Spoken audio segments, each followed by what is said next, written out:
भगवते वासुदेवाय। ओम नमो भगवते वासुदेवाय। ओम नमो भगवते वासुदेवाय। वक्रतुंड महाकाय सूर्यकोटि समप्रभ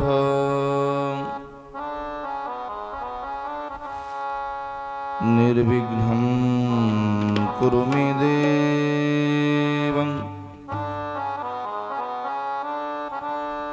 सर्वकार्येषु सर्वदा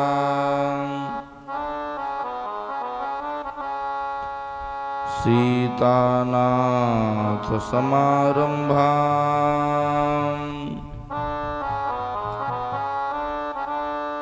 मीनदास मध्यमाम्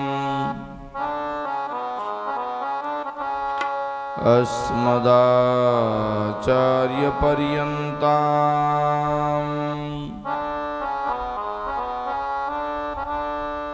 वन्दे गुरु परम्पराम्।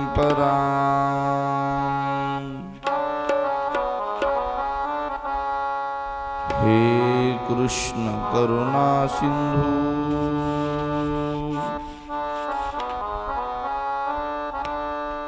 दीनबंधु जगत्पते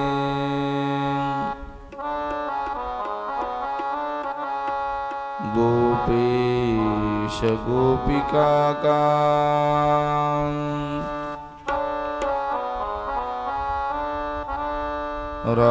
राधाकान्त नमोस्तुते।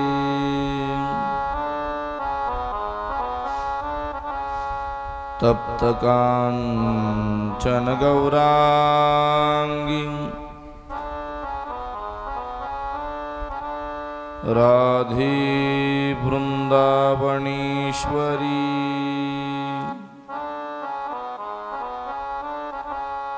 वृषभानुसुते देवी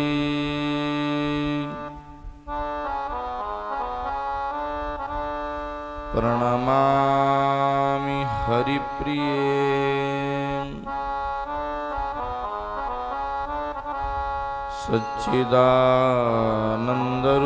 सच्चिदानन्दरूपाय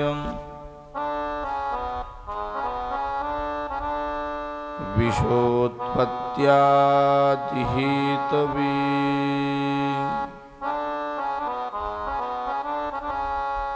तापत्रय विनाशाय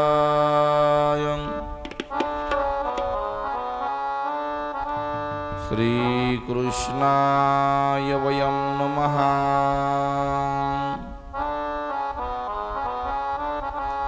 ओम शांति शांति शांति।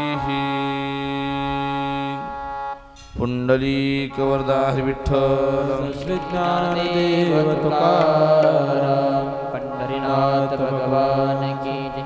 श्रीमद्भागवत महापुराण की जय। गोपाल कृष्ण भगवान की जय। जय जय श्री राधेश्याम।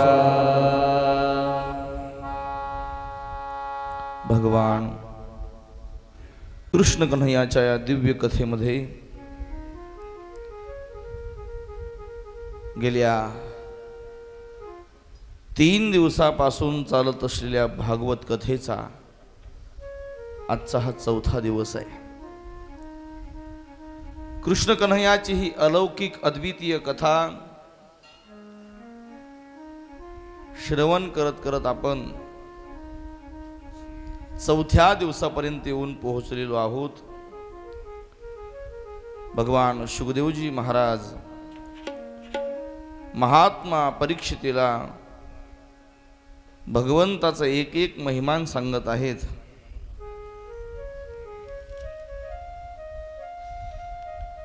कालपर्यंत कथा श्रवण करत असताना आपण भगवत भक्त ध्रुव बाळाची कथा श्रवण केलेली आहे. ध्रुव बाळाच्याच वंशामध्ये अंगिरा नावाचा राजा जन्माला आला. त्याच्याच पोटी क्रूर वेन जन्माला आला आणि वेनाच्या राज्यामध्ये दुष्काळ पडला. पृथ्वी पिकेनाशी झाली. सिद्धांत असा असतो की ज्या वेळेला राजा भ्रष्ट होतो, राजा व्यवस्थित राज्य चालवत नाही, त्यावेळेला ही पृथ्वी माता पाऊस पडू देत नाही. या पृथ्वी मातेवर अन्नधान्य पिकत नाही. वन औषधी नैसर्गिक गोष्टी लुप्त होतात. वेनाच्या राज्यामध्ये सुद्धा अधर्म माजला, देवधर्म बंद पडला आणि मग या पृथ्वीने धन धान्य औषधी आपल्या पोटामध्ये ओढून घेतले. धनधान्य उगवत नाही. बी बियाणं संपून गेलं पृथ्वीवरचं. औषधी वेली संपल्या, औषधी वृक्ष संपले, जनजीवन विस्खळीत झालं. जेव्हा राजा चांगला असतो तेव्हा पृथ्वी आनंदून जात असते, धनधान्य पिकत असते, पाऊसही चांगला येत असतो. जगद्गुरु तुकोबाराय म्हणाले, राम राजा झाला. मग रामाचं राज्य म्हणजे धर्माचं राज्य, रामाचं राज्य सत्याचं राज्य, रामाचं राज्य नीतीचं राज्य. त्याच्यामुळं रामराज्यामध्ये सगळीकडे आनंदी आनंद. झाले रामराज्य काय उणी आम्हासी, धरणी धरी पीक गाई ओळल्या म्हशी. अर्थात रामराज्यामध्ये, धर्माच्या नीतीच्या राज्यामध्ये सगळीकडे सुकाळ होत असतो, अधर्मामध्ये मात्र दुष्काळ पडत असतो. बघा, महाभारतातला प्रसंग आहे ऐका. 5 पांडवाला 12 वर्षाचा वनवास झाला आणि 1 वर्षाचा अज्ञातवास. अज्ञातवास म्हणजे काय? त्या वर्षभरात पांडवांनी कोणालाच ओळखू यायचं नाही. जर पांडवाला कोणी ओळखलं तर पुन्हा त्यांना 12 वर्ष वनवास असं ठरलं होतं. 12 वर्ष वनवास भोगला आणि 1 वर्ष पांडव अज्ञातवासात गेले. कौरवाला चिंता पडली, दुर्योधनाला चिंता पडली. जर या वर्षामध्ये पांडव कोणाला ओळखू आले नाहीत तर पांडव परत राज्यात येतील आणि त्यांचा हिस्सा त्यांना द्यावा लागेल. पांडवाला आपण ओळखू, पांडव कुठे आहेत तपासू, म्हणजे त्यांना पुन्हा 12 वर्ष वनात जावं लागेल. असा विचार दुर्योधनाने केला आणि पांडवाला शोधण्याकरिता सभा भरवली. त्यानं सभेमध्ये सगळे ज्येष्ठ विद्वान बसवले. मग प्रत्येकाला विचारायचा का हो कुठं असतील पांडव? मग कोणी म्हणायचं इकडं असतील, कोणी म्हणायचं तिकडं असतील, कोणी म्हणायचं तिकडं असतील. शेवटी भीष्माचार्याला विचारलं, भीष्माचार्य कुठं असतील पांडव? भीष्म विद्वान आहेत, भीष्म ज्ञानी आहेत. भीष्म म्हटले, दुर्योधना मला असं वाटतंय जिथे पृथ्वी चांगली पिकते, जिथे पाऊस चांगला पडतो, जिथं धनधान्य उत्तम पिकतंय, असं कोणतं राज्य आहे शोधा, त्या राज्यामध्ये असतील पांडव. का? 5 पांडवाबरोबर धर्म आहे आणि जिथे जिथे धर्म राहतो तिथे तिथे पृथ्वी पिकत असते. जिथे जिथे अधर्म होतो तिथे तिथे पृथ्वी पिकत नाही. ती धनधान्याला आकर्षून घेते आपल्या पोटामध्ये. वेनाचं राज्य अधर्माचं होतं. पृथ्वीनं सगळी औषधी धनधान्य आपल्या पोटामध्ये घेतलं. बघा, ब्राह्मणांना यज्ञ करण्याकरिता सुद्धा पृथ्वीवर चांगल्या गोष्टी राहिल्या नाही.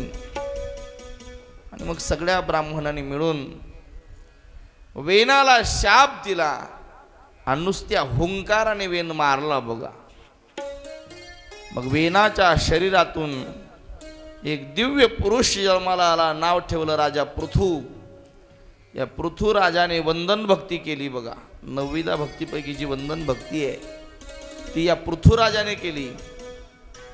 या पृथ्वीराजाने नीतीनं, न्यायानं, धर्मानं राज्य चालवलं. पण धान्य पिकत नव्हतं, औषधी राहिल्या नाहीत पृथ्वीवर वेनाच्या राज्यामुळे. पण पृथूने गायीचं दोहन केलं, म्हणजेच या पृथ्वी मातेची धार काढली. आणि मग पृथ्वी माता त्याच्यावर संतुष्ट झाली आणि दुधाच्या रूपाने पृथ्वी मातेने औषधी वन धन धान्य परत दिलं पृथूला. मला वाटतं त्या पृथूचे आपल्यावर उपकार आहेत.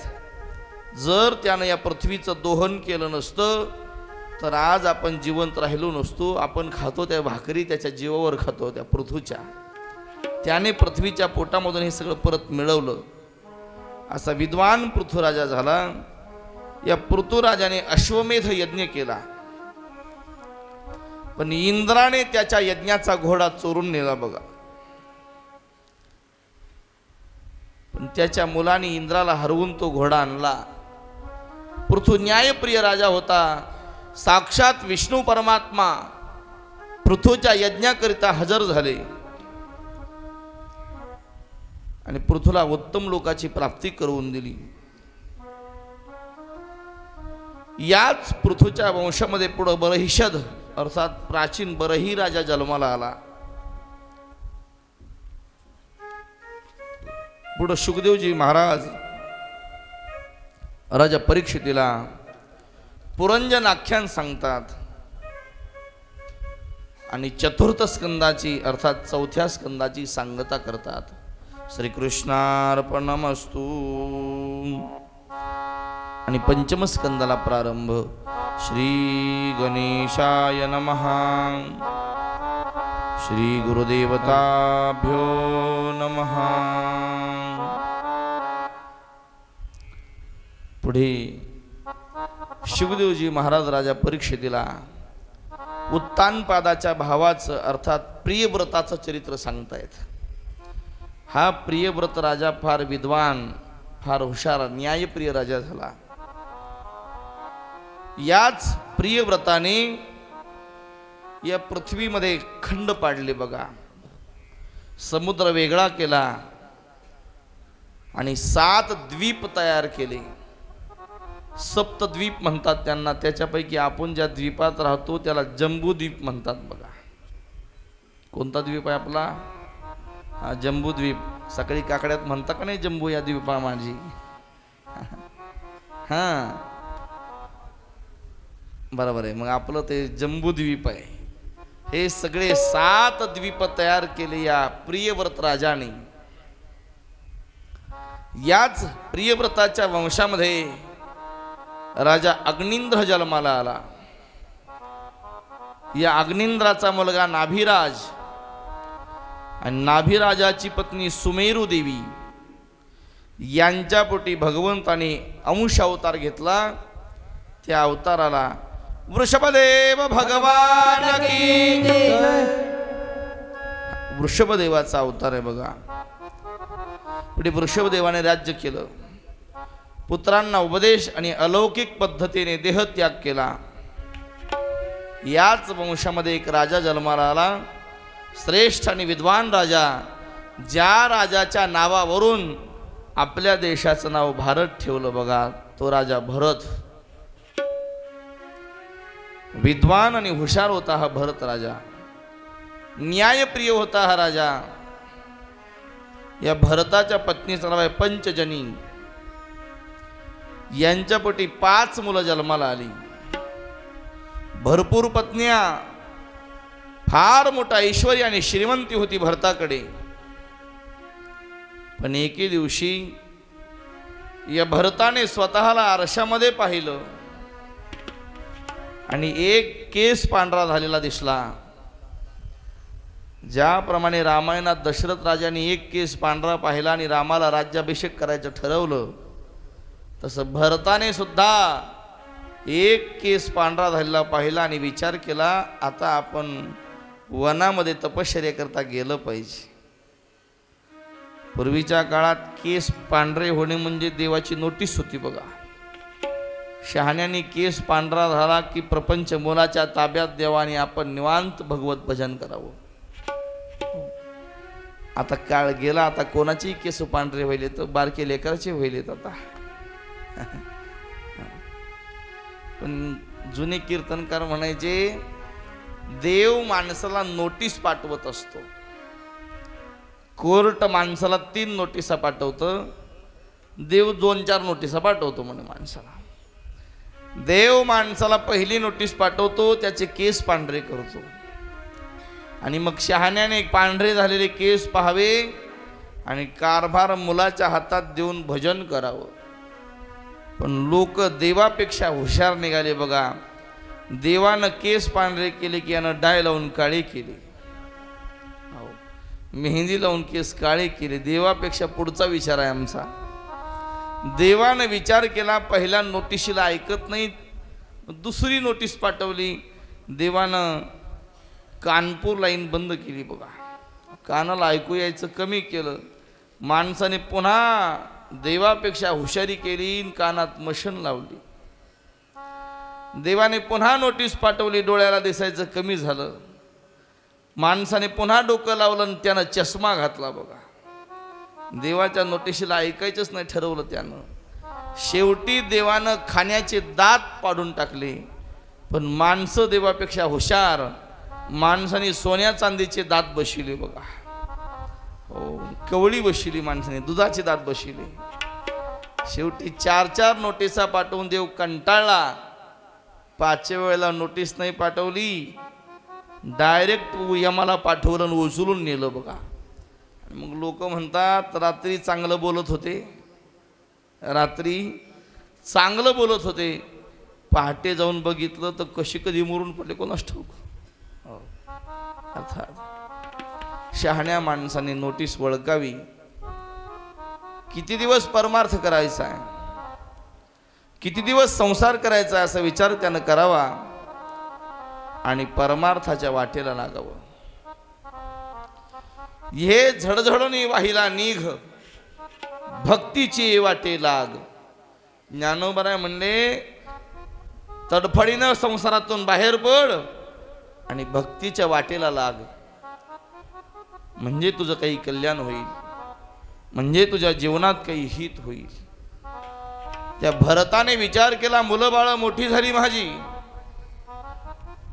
भरपूर प्रपंच केला मी, आता मला या प्रपंचाचा वीट आलाय, आता वनामध्ये जावं आणि भगवत भजन करावं.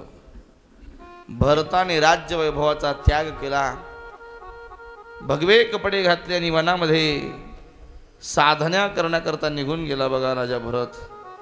ती राणी मदालसा आपल्या बाळाला पाळण्यात घालते आणि त्या भरताचं उदाहरण देऊन त्या बाळाला सांगते, हे बाळा 18 भार वनस्पती फुले फळे वळते, 18 भार वनस्पती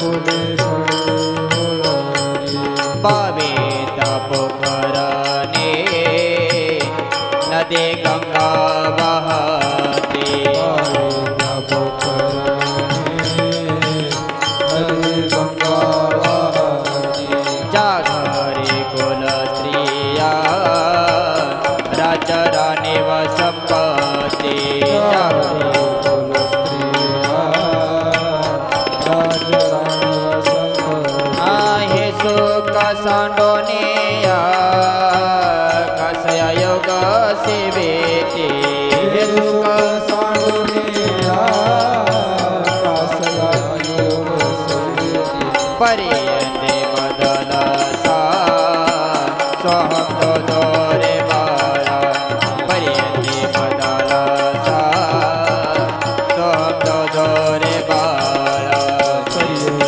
मदलसा सोहम जो रे बाळा, हरिंदे मदलसा सोहम जो रे बाळा. 18 भार वनस्पती फुले फळे वळती, 22 त्या पोखरणी नदी गंगा वाहती, ज्या घरी कुलस्त्रिया राज्य राणी व संपत्ती हे सुख सांडोनिया कासया योग सेवेती. अर्थात काय, हा राजा इतका श्रीमंत होता, इतका ऐश्वर्यवान होता, प्रपंचात सगळं सुख होतं याच्या, पण तरीही अंतिम समयाचा विचार केला नाही. राज्य वैभवाचा त्याग करून भरताने वनामध्ये कुटिया केली. आता भगवंताचं ध्यान करतो, गंगेचं स्नान करतो, 2 घरची भिक्षा मागून खातो. बघा, भगवत चिंतनामध्ये रत झाला राजा. काही काळ निघून गेला. एके दिवशी गंगेला स्नानाकरिता गेला राजा आणि एका हरणीच्या मागे एक वाघ लागला होता. ती हरणी पळत होती. ती गरोदर असलेली हरणी पळत होती आणि वाघ मागे धावत होता. धावता धावता घाबरून त्या हरणीचा गर्भ पडला. हरणी निघून गेली आणि तो गर्भ पाण्यात पडला आणि नदीच्या प्रवाहाबरोबर वाहायला लागला. हे भरतानं पाहिलं, अंतःकरणामध्ये दया निर्माण झाली. त्या हरणीच्या पिल्याला, त्या पाडसाला पाण्यातून बाहेर काढलं, त्याला स्वच्छ केलं आणि आपल्या आश्रमामध्ये त्या पिल्याला घेऊन आला. आता राजा पूजा करतो, पण पूजा करताना त्याचं चित्त, त्याचं मन मात्र पिल्यात आहे. पिलू जगेल की मरेल, या पिल्याच्या अंगावरून हात फिरवावा, त्याला लुसलुशीत कोवळं गवत आणून खायला घालावं त्या पिल्याला. ते पिलू ही इतकं रमलं महाराज राजाजवळ. राजानं बस म्हटलं की बसायचं, उठ म्हटलं की उठायचं, ये म्हटलं की यायचं. असं पिल्लू त्या राजाजवळ गुंतून गेलं. बघा, ते हरणाचं पिलू राजात गुंतलं आणि राजा हरणाच्या पिल्यामध्ये गुंतला. अंतिम काळ जवळ आला होता. त्याग केला होता देवाच्या प्राप्तीकरिता, पण अंतिम समयाला यम न्यायला आला आणि चित्त मात्र, वासना मात्र गुंतली त्या हरणीच्या पिल्यामध्ये आणि यमान प्राण ओढून काढला. पण हरणीच्या पिल्यात वासना गुंतल्यामुळं त्याला देह सुद्धा हरणीचाच प्राप्त झाला. जड भरत राजा हरणी गर्भ गेला. जड भरत राजा हरणी गर्भ गेला. राजा हरणी गर्भ गेला. जड भरत राजा हरणी गर्भ गेला. जड भरत राजा हरणी गर्भ गेला.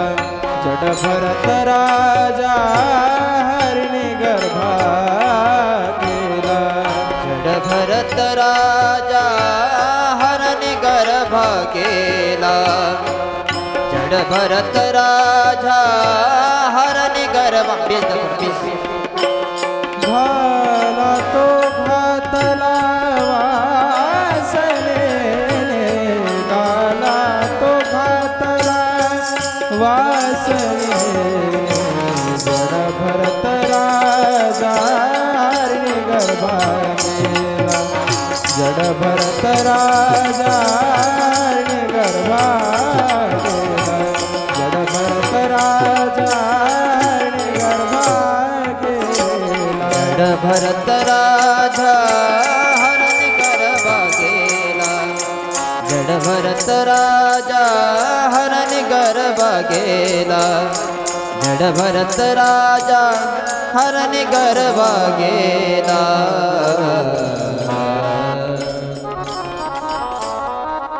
जड भरत राजा हरणी गर्भा गेला. घाला तो घातला वासनेने. देवाच्या प्राप्तीकरिता मुलाबाळाचा, घरादाराचा त्याग केला, वनामध्ये कुटिया केली, पण वासना हरणीच्या पिल्यात गुंतली. मेल्यानंतर हरणीच्या कोळात जन्माला यावं लागलं. बघा, अंतिम समयाला जशी वासना होते तसा देह माणसाला भोगायला पडतो. बघा, एखादा माणूस जाणार असेल तर गावामध्ये कुत्रे भुकायला लागतात.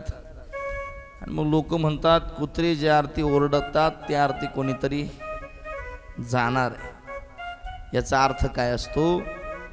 कुत्रे का भुंकतात याचं एका विद्वानानं कारण सांगितलं. लोक म्हणतात त्याला यम दिसतो म्हणून. तसं नाही. त्याचं कारण असं आहे, मरणाऱ्याचं लक्ष कुत्र्याकडे जावं म्हणून. जर अंतिम समयाला मरणाराचं लक्ष कुत्र्याकडे गेलं तर त्याला पुढच्या काळात कुत्रा म्हणूनच जन्मावं लागतंय. कारण वासना कुठं राहते? त्या कुत्र्यामध्ये राहते बघा. अर्थात काय सांगतो, जशी वासना माणसाला राहते तसा देह माणसाला भोगावा लागतो बघा. जड भरताने, या भरताने भगवत प्राप्ती करता ऐश्वर्याचा त्याग केला, मुलं बाळ सोडून दिली, परंतु वासना हरणीमध्ये शिल्लक राहिली. हरणीच्या योनीला मध्ये जन्माला आला, पण पश्चाताप व्हायला लागला. देवा, तुझ्याकरता घरदार सोडलं, तुझ्याकरता श्रीमंती संपत्ती सोडली, आणि हरणीच्या पिल्यात वासना गुंतल्यामुळं हरणीच्या योनीत प्राप्त झालो. देवा, पश्चाताप झाला राजाला. हरणीचा देह सरला आणि पुन्हा मानव म्हणून जन्माला आला एका ब्राह्मण कुळामध्ये. आणि त्याही काळात त्या माता पित्यांनी त्याचं नाव भरतच ठेवलं बघा. ब्राह्मण कुळात जन्माला आला तरी नाव भरतच ठेवलं. पण झालं असं, याला पूर्वजन्माचं ज्ञान होतं. त्याला वाटायचं की पूर्वजन्मामध्ये मी राजा होतो, पण ऐश्वर्याचा त्याग केला, वनामध्ये गेलो, देव मिळवण्याच्या ऐवजी मी हरणीत गुंतल्या गेलो, हरणाचा देह प्राप्त झाला, माझं आयुष्य वाया गेलं. एक नाही 2 जन्म वाया गेले माझे. भगवंताचं भजन करून भगवत स्वरूप व्हायचं सोडून मी वासनामय शरीर घेऊन जन्माला आलो.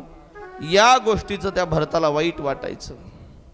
आणि मग पश्चातापात त्यानं उदास बसायचं, कुठलं काम करायचं नाही, काही नाही, काही नाही, निवांत बसून राहायचं.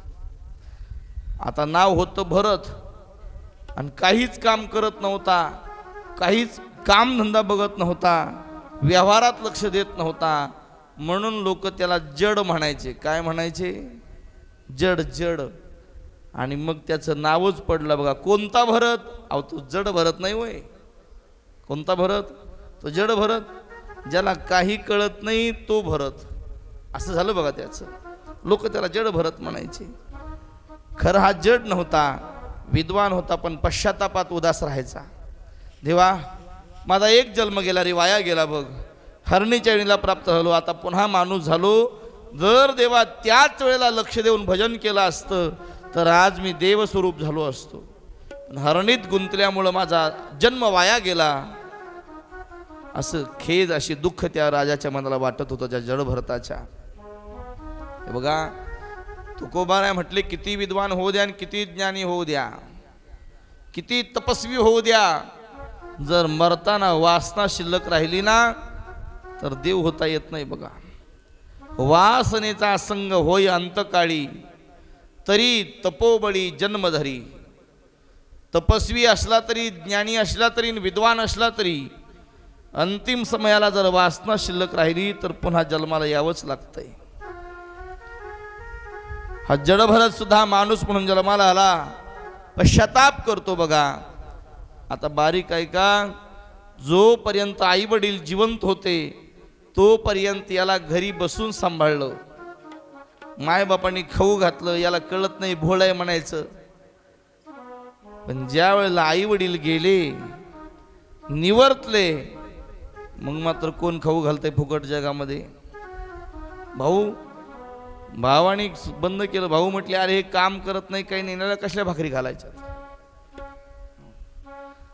मग याची उपासमारीची वेळ आली बघा या जड भरतावर. मला वाटतंय संसारातलं हे सत्य आहे. जोपर्यंत तुमच्याकडून स्वार्थ साधला जातो तोपर्यंत लोक तुम्हाला माझं माझं म्हणतात.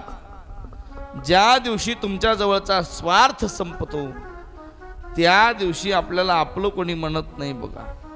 माझे शब्द बारीक आहे का, जोपर्यंत शरीर चांगलं आहे आणि जोपर्यंत खिशामध्ये पैसा आहे तोपर्यंत संसारातली माणसं हा माझा आहे असं म्हणतात. ज्या दिवशी खिशातला पैसा संपतो आणि ज्या दिवशी शरीर काहीच कामाचं राहत नाही, अर्थात ते वृद्ध होत आहे, त्या दिवशी जन्माला घातलेली मुलं सुद्धा लांब राहतात बघा. राजेश्वरानंद म्हणाले आम्ही संसार पाहिलाय, संसारात सगळे मतलबी महाराज. देख लिया संसार हमने देख लिया, देख लिया संसार हमने देख लिया.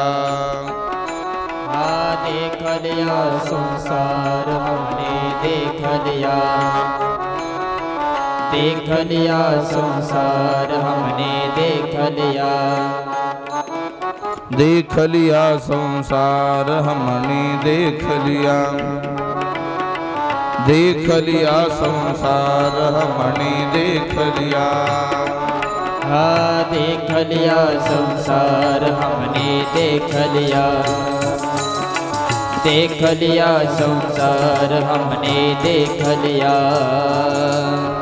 सब मतलब के यार हमने देख लिया, सब मतलब के यार हमने देख लिया. सब मतलब के यार हमने देख लिया, सब मतलब के यार हमने देख लिया.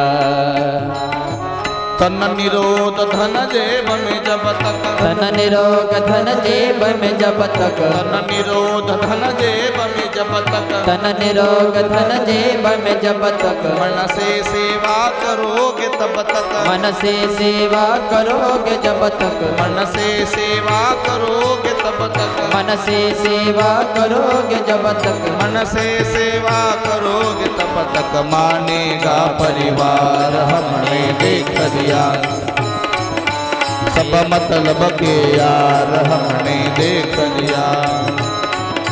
देख लिया संसार हमने देख लिया, सब मतलब के यार हमने देख लिया. जोपर्यंत आपल्या खिशामध्ये पैसा आहे आणि जोपर्यंत आपलं शरीर चांगलं आहे तोपर्यंत लोक आपल्याला माझं माझं म्हणतात. ज्या दिवशी शरीर म्हातारं होतंय आणि खिशातला पैसा संपतो त्या दिवशी आपल्याला कोणीच माझं म्हणत नाही बघा. तन निरोध धन जेब में जब तक, धन निरोग धन जेब में जब तक, तन निरोध धन जेब में जब तक, धन निरोग धन जेब में जब तक, मन से सेवा करोगे तब तक, मन से सेवा करोगे जब तक, मन से सेवा करोगे तब तक, मन से सेवा करोगे जब तक, मन से सेवा करोगे तब तक. मानेगा परिवार हमने देख लिया, सब मतलब के यार हमने देख लिया, देख लिया संसार हमने देख लिया, सब मतलब के यार हमने देख लिया. ज्याच्या ज्याच्यावर विश्वास ठेवायला जाता तो प्रत्येक जण आपल्या विश्वासाचा घात करतो बघा. कितीही नातं जोडायला जा, माणूस स्वार्थापोटी नातं जोडतो, स्वार्थ संपला की नातं संपल्या जाते. जिस जिसका विश्वास किया है, जिस जिसका विश्वास किया है, जिस जिसका विश्वास किया है, जिस जिसका विश्वास किया है, उसी ने हमें निराश किया है, उसी ने हमें निराश किया है, उसी ने हमें निराश किया है, उसी ने हमें निराश किया है, उसी ने हमें निराश किया है. बनकर रिश्तेदार हमने देख लिया, देख लिया संसार हमने देख लिया, सब मतलब के यार हमने देख लिया, देख लिया संसार हमने देख लिया. खऱ्या माणसाला, सत्य वागणाऱ्या माणसाला जगामध्ये किंमत नाही. नाटकं करणाऱ्या आणि तोंडावर गोड बोलणाऱ्या माणसाला जगामध्ये लोक चांगलं म्हणतात बघा. जिस जिसका प्रतिभा का कोई मोल नहीं है, प्रतिभा का कोई मोल नहीं है, प्रतिभा का कोई मोल नहीं है, प्रतिभा का कोई मोल नहीं है। सफल सिद्ध अनमोल वही है, सफल सिद्ध अनमोल वही है, सफल सिद्ध अनमोल वही है, सफल सिद्ध अनमोल वही है, सफल सिद्ध अनमोल वही है, जिसका प्रबल प्रचार हमने देख लिया। सब मतलब के यार हमने देख लिया, देख लिया संसार हमने देख लिया। हाँ, सब मतलब के यार हमने देख लिया, देख लिया संसार हमने देख लिया। सब मतलब के यार हमने देख लिया, देख लिया संसार हमने देख लिया। सब मतलब के यार हमने देख लिया।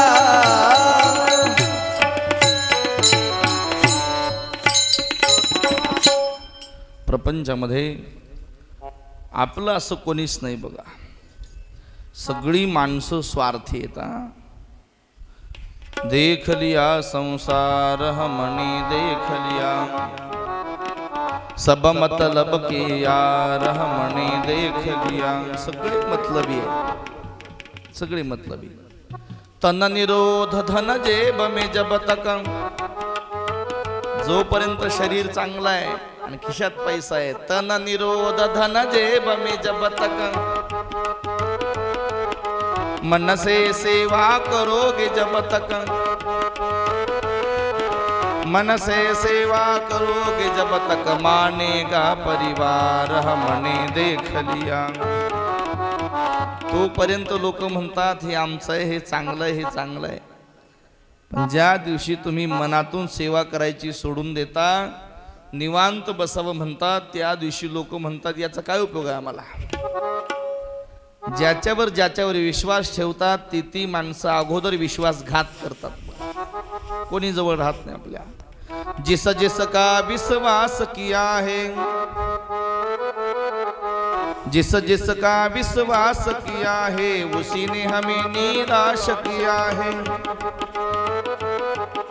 उसने हमें निराश किया है, बनकर रिश्तेदार हमने देख लिया। कोण थांबतंय आपल्याजवळ आणि कोण आपल्यासाठी, कोणी नाही। खरं बोलताना तुम्ही, मग खरं बोलणारा आणि खरं वागणारा कोणाला आवडत नाही, त्याची किंमत नाही बघा। हां, प्रतिभा का कोई मोल नहीं है, कोणी विचारत नाही। सफल सिद्ध अनमोल वही है, कोण सफल आहे, कोण अनमोल आहे, ऐका। सफल सिद्ध अनमोल वही है, सफल सिद्ध अनमोल वही है, जिसका प्रबल प्रचार हमने देख लिया।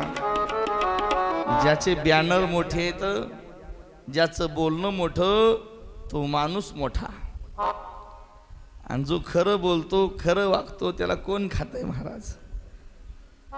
राजेश्वरानंद म्हणाले, ह्या संसारात जर तुम्हाला टिकायचं असेल दादा, तर एक ऐका माझं, एकच करा। काय करावं लागेल? संतों का संदेश यही है, संतों का संदेश यही है, मूल मंत्र हरि ओम यही है, मूल मंत्र हरि ओम यही है, हरि सुमरन है सारा हमने देख लिया। सब मतलब के यार हमने देख लिया। भगवंताचं भजन एक मात्र खरं आहे, त्याचं स्मरण करा, त्याचं चिंतन करा। लटका संसार माझं माझं म्हणूच नका। अरे फक्त दिसायला माझं, आपलं कोण आहे जगामध्ये? जोपर्यंत त्या जड भरताचे आई वडील होते तोपर्यंत त्याला सांभाळलं, पण ज्या दिवशी त्याचे आई वडील गेले त्या दिवशी भाऊ म्हणायला लागले, काम कर म्हणजे तुला सांभाळतो। काय काम करायचं? जमले शेत राखामचं। त्या भरताला शेताच्या बांधावर नेऊन बसवलं भावाने। आता उदास वृत्ती बिचाऱ्याची, बसला निवांत। पण काही डाकू त्या ठिकाणी आले, त्यांना देवीला बळी द्यायला माणूस पाहिजे होता. हा बसलेला दिसला. लोक म्हटले हा चांगला दिसतो कडे, याला उचला. डाकूनी याला उचललं, देवीच्या समोर नेलं महाराज बळी देण्याकरता. पण देवीनं पाहिलं, देवीनं विचार केला, अरे हा तर राजा आहे, ब्राह्मण कुळात जन्माला आलेला ब्राह्मण आहे. देवाची भक्ती करता करता वासनेनं धोका दिला म्हणून माणूस झाला. पण हा खरा भक्त आहे असा विचार देवीनं केला आणि देवी खऱ्या स्वरूपात प्रकट झाली, डाकूलाच मारायला लागली बघा. तेव्हा याला सोडून दिलं ना, हा पुन्हा जागेवर जाऊन बसला शेत राखत. काही काळ गेला. रघुगण नावाचा राजा पालखीमध्ये बसून निघाला होता आणि पालखीला एक बोही कमी पडत होता. सेवक आले आणि याला पालखीला बोही म्हणून घेऊन गेले. तर काही कळत नव्हतं, करतो काम म्हटलं की करतो म्हणायचा. पालखीला जुंपल्या, चला लागला. पण साधूचं हृदय कोमल असतंय. किडा मुंगी पायाखाली येऊ नये म्हणून किडा मुंगी आली की यानं उडी मारायची. आणि यानं पालखी खांद्यावर घेतलेली उडी मारली की मधी बसलेला राजाच्या असं सुपत पाकडले व्हायचं त्याला. 2-3 वेळाला झालं. त्यानं विचारलं कोण आहे रे? सेवक म्हटले नवीन भुई आहे, म्हणजे त्याला जरा चलायचं जमत नाही, पण सांगतो आम्ही त्याला. 2-4 वेळा झालं. शेवटी राजाने पालखी थांबवली, उभा करा म्हणून. राजा खाली उतरला. कोण आहे तो मूर्ख? या जडभरताला राजासमोर हजर केलं. पण जडभरताचं तेज पाहून राजा विस्मित झाला आणि हात जोडून विचारलं, महात्मन कोण आपण? त्यावेळेला जडभरतानं सांगितलं, अहम ब्रह्मास्मी, मी देव स्वरूप आहे. रघुगणाच्या लक्षात आलं हे कोणीतरी विद्वान आहेत. हात जोडून विचारलं, महाराज मी तुम्हाला ओळखलं नाही, मला क्षमा करा, मला काही उपदेश करा. त्यावेळी या जडभरताने रघुगणाला उपदेश केला, संसाराचं वर्णन सांगितलं आणि रघुगणाचं समाधान पाहून तोही मोक्षाला निघून गेला. शुकदेवजी महाराज राजा परीक्षितला ही कथा सांगतात जडभरताची. राजा, साधकाने आपलं मन भटकू देऊ नये, नाहीतर जडभरतासारखी कथा होते बघ. याच भरताच्या वंशामध्ये अनेक राजे जन्माला आले. पुढे शुकदेवजी महाराज राजाला भूमंडळाचं वर्णन, गंगेचं वर्णन, विविध वर्षाचं वर्णन सांगतायत. भारत वंशाचं वर्णन, पर्वताचं वर्णन, सूर्याच्या रथाच्या गतीचं वर्णन, भूविवराचं वर्णन आणि संकर्षण देवाची महती सांगितली. 28 प्रकारचे नरक आहेत. कोणतं पाप केल्यास कोणत्या नरकात जावं लागतंय याचंही वर्णन सांगतायत आणि पंचमस्कंदाला सांगता करतायत. श्रीकृष्णार्पणमस्तु. षष्ठमस्कंदाला प्रारंभ. श्री गणेशाय नमः. श्री गुरुदेवताभ्यो नमः. 6व्या स्कंदामध्ये शुकदेवजी महाराज आता राजाला काही हिताच्या गोष्टी सांगतायत. परीक्षितीने हात जोडला, गुरुदेव तुम्ही हे मला सगळं सांगितलं गुरुदेव, पण मला तुम्ही भगवंताच्या नामाचा महिमा नाही सांगितला. भगवंताच्या नामाचं महात्म्य सांगणारी एखादी कथा सांगा ना मला, की भगवंताचं नाम किती श्रेष्ठ आहे. शुकदेवाला आनंद वाटला. राजा, भगवंताचं नाम फार श्रेष्ठ आहे रे. मृत्यू लोकातल्या प्रत्येक जीवाला भगवंताचं नाम घेण्याकरिताच जन्म मिळालाय. इथं येऊन भजन न करणं म्हणजे पाप करणं आहे बघा.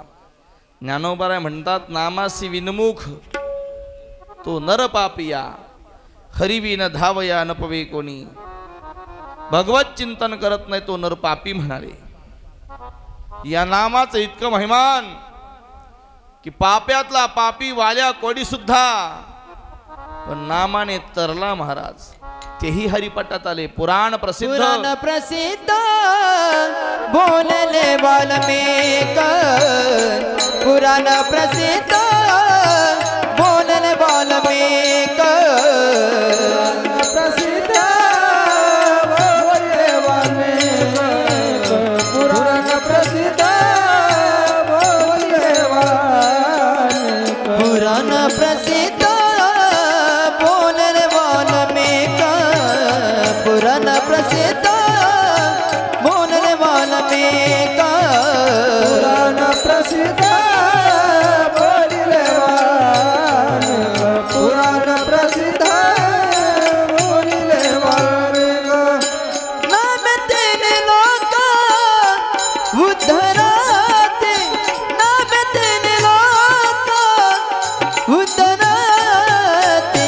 हरिमुखे मना हरिमुखे मना हरिमुखे मना हरिमुखे मना हरिमुखे मना हरिमुखे मना हरिमुखे मना हरिमुखे मना हरिमुखे मना हरिमुखे मना हरिमुखे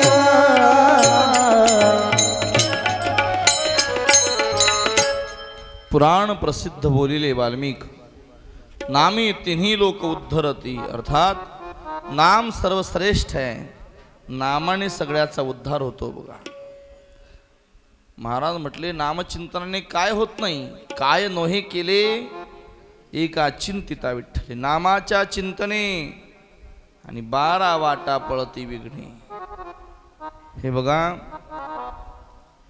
आंब्याला आंबे लागतात, चिक्कूला चिक्कू लागतात, गाईला वासरू होत आहे, हे सगळं जगामध्ये ठरलेलं आहे. पण पाण्यावर दगड तरतात हे कुठं ठरलंय महाराज? पाण्यावर दगड तरतात का? नाहीत तरत. मग तरले नाहीत का? तरले कशानं तरले? महाराज म्हटले हे सुद्धा नामानच तरले. बघा मी तो अल्पमतीहीन, काय वर्णू तुमचे गुण, उदकी तारिले पाषाण, हे महिमान नामाचे, हे नामाचं महिमान आहे की दगड सुद्धा पाण्यावर तरले. बघा हे नाम फार श्रेष्ठ आहे. हे बा वेदांत असं म्हणतंय मोक्ष होतो ज्ञानाने. कशाने होतो मोक्ष? ज्ञानाने होतो. ज्ञाने विन मोक्ष नोहे हा सिद्धांत, आणि वेद बोले हात उभारोनी, अर्थात मोक्ष होतो ज्ञानानं. पण तुकोबाऱ्या म्हणतात आमच्याकडं मोक्ष होतो नामानं. मुखामध्ये नाम आलं की मोक्ष हातामध्ये येतो म्हणे. मुखी नाम हाती मोक्ष, ऐशी साक्ष बहुतांची, अर्थात नाम सर्वश्रेष्ठ आहे. मग विचारलं परीक्षितीने विचारलं महाराज हे नाम जर सर्वश्रेष्ठ आहे तर या नामानं कोणाकोणाचं हित झालं ते सांगा, कोणाकोणाचं कल्याण झालं ते सांगा. त्यावेळेला श्री शुकदेवजी महाराज राजा परीक्षितीला नाम महात्म्याची कथा सांगतायत. हरि ओम श्री परमात्मने नमः. श्री शुकवाच कन्यकुब्जे द्विजकश्चिद् दासीपति अजामिलः नाम्ना नष्ट सदाचारो दास्या संसर्ग दूषितः. कन्यकुब्जा नावाच्या नगरीला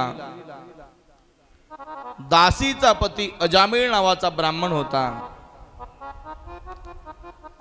नामना नष्ट सदाचारो, त्याचा सदाचार संपला, दुर्व्यसनी दुर्जयी झाला. कशाने? दास्या संसर्ग दूषित, संगतीने बिघडला तो.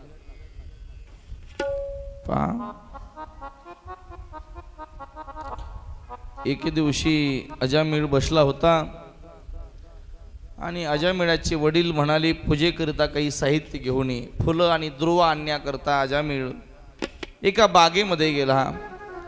फुलं आणि दुर्वा तोडत असताना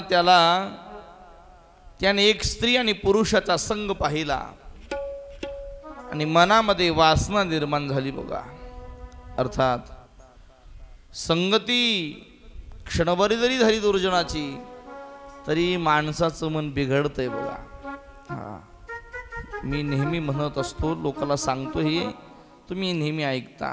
एक प्रश्न आहे, जे चांगलं आहे ते पाहावं की चांगलं वाटतंय ते पाहावं? काय पाहिलं पाहिजे? चांगलं आहे ते पाहिलं पाहिजे का चांगलं वाटतंय ते पाहिलं पाहिजे?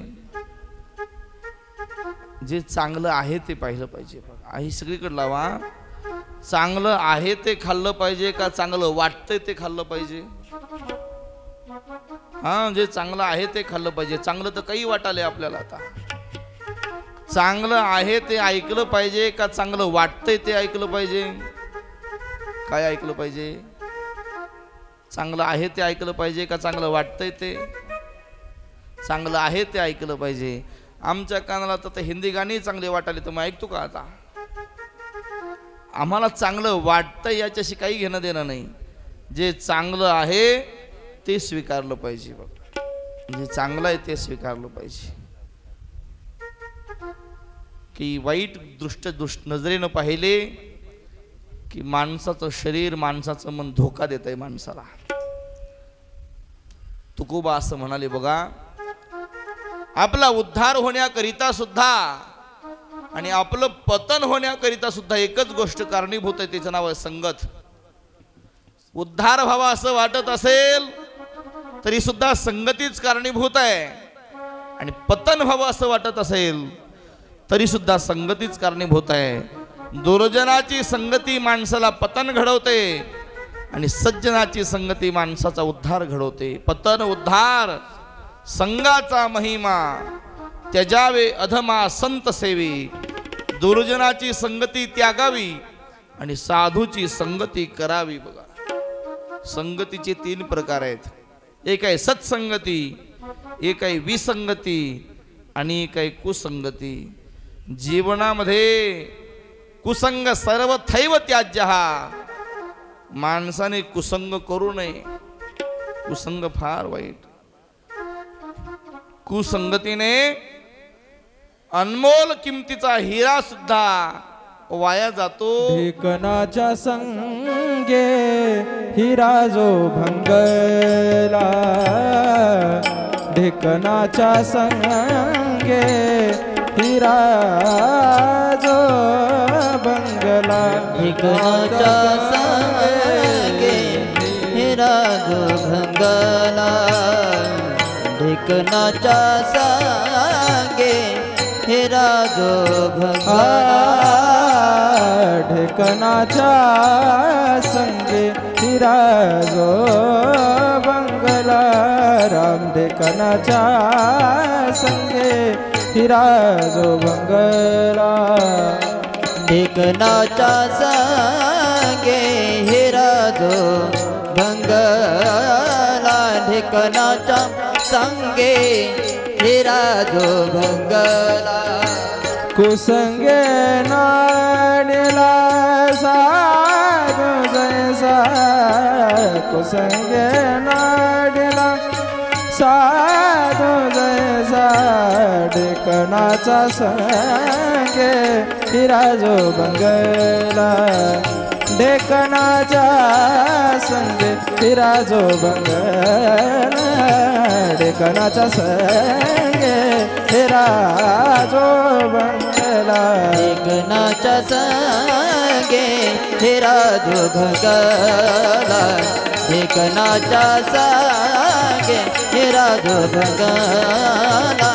ढेकणाच्या संगे हिरा जो भंगला.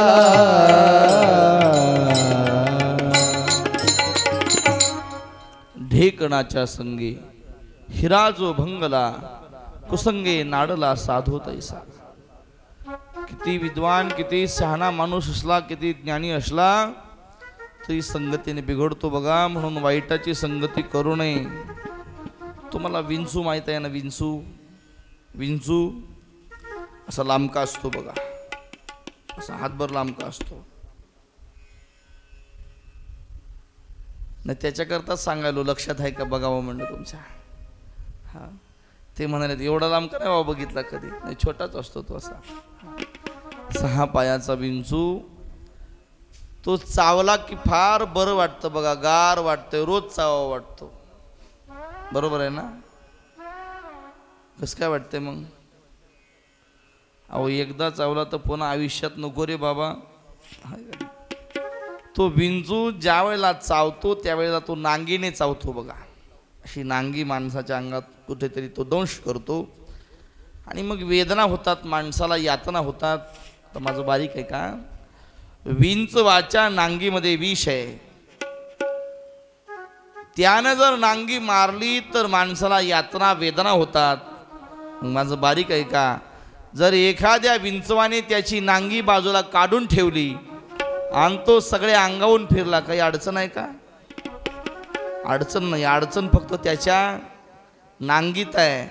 जर विंचवाची नांगी बाजूला काढून ठेवली तर विंचू किती अंगावून फिरू द्या काहीच होत नाही. अर्थात विंचवापेक्षा त्याची नांगी विषारी आहे. बरोबर आहे ना? आता माझं बारीक आहे का? ज्याप्रमाणे विंचवाच्या फक्त नांगीतच विष आहे, त्याप्रमाणे दुष्ट आणि दुर्जनाच्या सगळ्या अंगामध्ये विष आहे. विंचवाचे नागे, विंचवाचे नागे, विंचवाचे नागे, विंचवाचे नागे, विंचवाचे नागे, विंचवाचे नागे, विंचवाचे नागे, नागे विंचवाचे नागे. तैसा दुर्जन सर्वांगी, वा वा. तैसा दुर्जन सर्वांगी, हे विंचवाचे नागे, नागे विंचवाचे नागे, नागे विंचवाचे नागे, नागे विंचवाचे नागे, नागे विंचवाचे नागे, विंचवाचे नागे. विंचवाची नांगी तैसा दुर्जन सर्वांगी. विंचवाच्या फक्त नांगीतच विष आहे, पण दुर्जनाच्या सगळ्या अंगात विष आहे. म्हणून शहाण्या माणसाने दुर्जनाची संगती करू नये. बघा हे बघा, पावसाचा एक थेंब जर तापलेल्या लोखंडावर पडला तर तो नष्ट होते. काय होईल? तो संपून जाईल. पावसाचा एक थेंब जर तापलेल्या लोखंडावर पडला तर नष्ट होईल. तोच थेंब जर चिमकुऱ्याच्या पानावर पडला तर मोत्यासारखा चमकेल. तोच थेंब शिंपल्यात पडला तर त्याचा मोती होईल. आणि तो थेंब सर्पाच्या मुखात पडला तर त्याचं विष होईल, विष. तसं तुम्ही दुष्टाच्या दुर्जनाच्या संगतीत जाल तर नष्ट व्हाल. एखाद्या चांगल्या माणसाच्या संगतीत जाल तर चांगले व्हाल. शिंपल्यासारख्या साधूच्या संगतीत जाल तर साधू व्हाल. आणि सर्पाच्या संगतीत जाल, अर्थात सर्पासारख्या विचाराच्या माणसाच्या संगतीत जाल तर विषच व्हाल. आपण ज्याच्या संगतीत जातो तसे होतो. बघा महाराज म्हटले, बैसता चोरापाशी तैशीच होय बुद्धी, देखताची चिंधी मन धावे. चोराच्या संगतीत बसलो तर चोरी करण्याची बुद्धी होते. विद्वानाच्या शहाण्याच्या संगतीत बसलो तर माणसाचे विचार आपोआप बदलतात. बघा 3 संगती सांगितल्यात तुम्हाला मी. एक सत्संगती आहे, एक विसंगती आहे, एक कुसंगती आहे. माझं बारीक आहे का? सत्संगती पुण्येन प्राप्त होत असते. सत्संगती पुण्येन प्राप्त होत असते. विसंगती प्रारब्धानं भोगावी लागत असते. ते नशिबानं भोगायला येते विसंगती. मुलाची आणि बापाची विसंगती, दोघांचे विचार अजिबात जुळत नाहीत. पण ही प्रारब्धानं देवानं तशी सोयच केलेली असती, भोगावी लागते. बघा ती भोगून संपवल्याशिवाय संपत नाही. भावाभावाची विसंगती, दोन्ही भावाचे विचार पटत नाहीत. पण विसंगती ही नशिबात असते, भोगून संपवावी लागत असते. पती पत्नीची विसंगती असते प्रपंचामध्ये, भोगून संपवावी लागत असते. ही प्रारब्धानं होते विसंगती. आणि कुसंगती मात्र आपल्या हातात आहे. त्याचं स्वातंत्र्य आपल्याला करायची की नाही करायची. जर कुसंगती कराल तर नरकाला जावं लागेल. आणि कुसंगती न कराल, सत्संगात राहाल तर देवाची आपोआप प्राप्ती होईल. हा सत्संगाचा महिमा आहे. बघा म्हणून काहीही झालं तरी शहाण्याने कुसंगतीत जायचं नाही, त्यानं सत्संगतीच करावी. बघा हे पहा, ज्ञानोबरायचं पसायदान आहे. आता विश्वात्मके देवी 9 ओवी येतात. नामदेव महाराजाचं पसायदान आहे, अकल्पाविष्य भावे तया कुळा. आमच्या तुकोबाचं पसायदान आहे, 3 चरणाचं. मागणे ते एक तुझं प्रती आहे, देशी तरी पाहे पांडुरंगा. शेवटी तुकोबाने म्हणाले, तुका देवा म्हणे आता उदार तो होये. तुका म्हणे आता उदार तो होये. म्हणे आता उदार तो होई. तुका म्हणे आता उदार तो होई. तुका म्हणे आता उदार तो होये. तुका म्हणे आता उदार तो होये. तुका म्हणे आता उदार तो होई. तुका म्हणे आता उदार तो होई. मज ठेवी पाय संताची. मज ठेवी पाय संताचे. या संतासी निरवी हेचे मज दे. या संतासी निरवी हेचे मज दे. या संतासी निरवी हेचे मज दे. संतासी रवे हेच मज दे. या संतासी रवे हेच मज दे. या संतासी रवे हेच मज दे.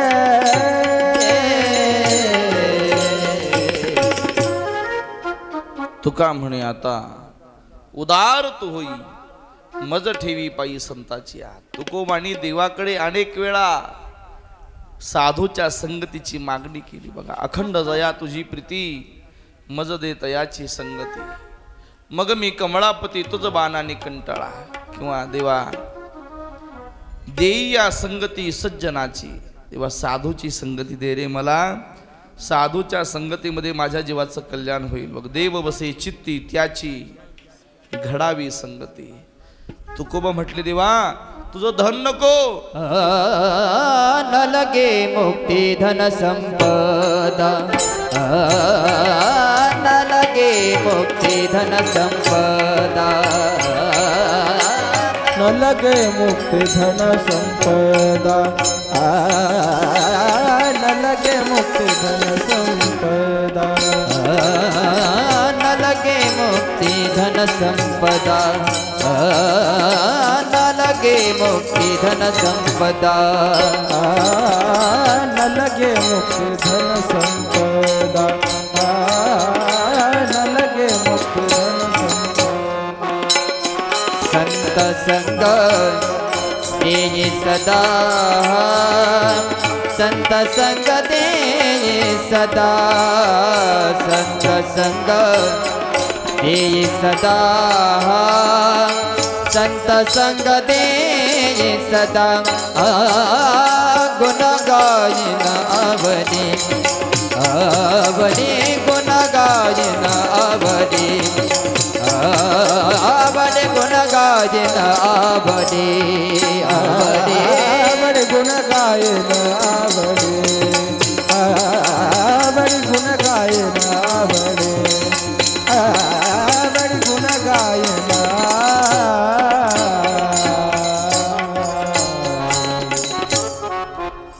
देवा तुझी संपत्ती नको रे, तुझं धन सुद्धा नको, तुझी मुक्ती सुद्धा नको देवा. न लगे मुक्ती, न लगे धन, न लगे संपदा. संत संग देई सदा. देवा द्यायची असेल तर मला साधूची संगती दे बघ, दुसरं काही नको रे मला. संतन के संग लागने तेरे अच्छे बनेगी. संतन के संग लागने तेरे अच्छे बनेगी. संतन के संग लाग रे तेरी अच्छी बनेगी. संतन के संग लाग रे तेरी अच्छी बनेगी. संतन के संग लागने तेरी अच्छी बनेगी. संतन के संग लागने तेरी अच्छी बनेगी. संतन के संग लाग रे तेरी अच्छी बनेगी.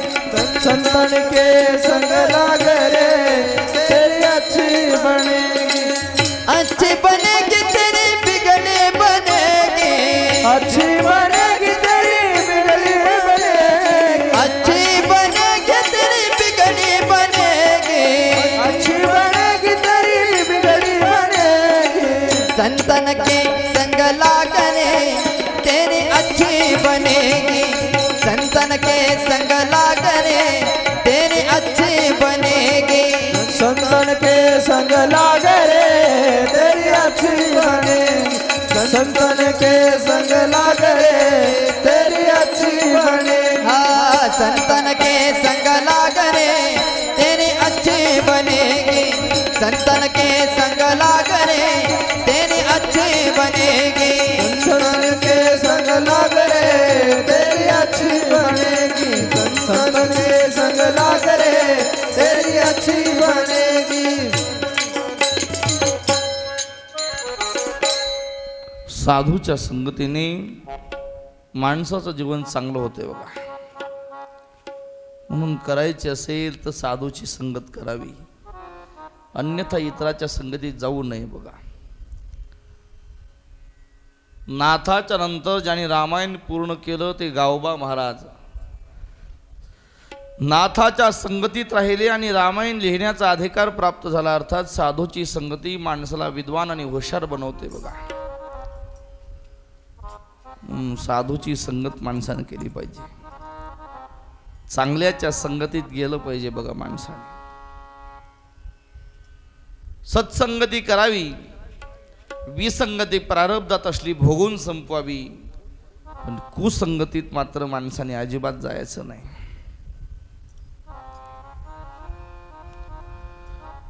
अजामिळ कुसंगतीत जातो, दुर्वर्तनी दुर्व्यसनी झाला बघा. स्वैर वागायला लागला, एका दाशीचा संग केला त्याने. विषयाचा भोग भोगण्यामध्ये आणि व्यसन करण्यामध्ये त्या अजामिळाचं आयुष्य संपत आलं. आता 88 वय झालंय त्याचं.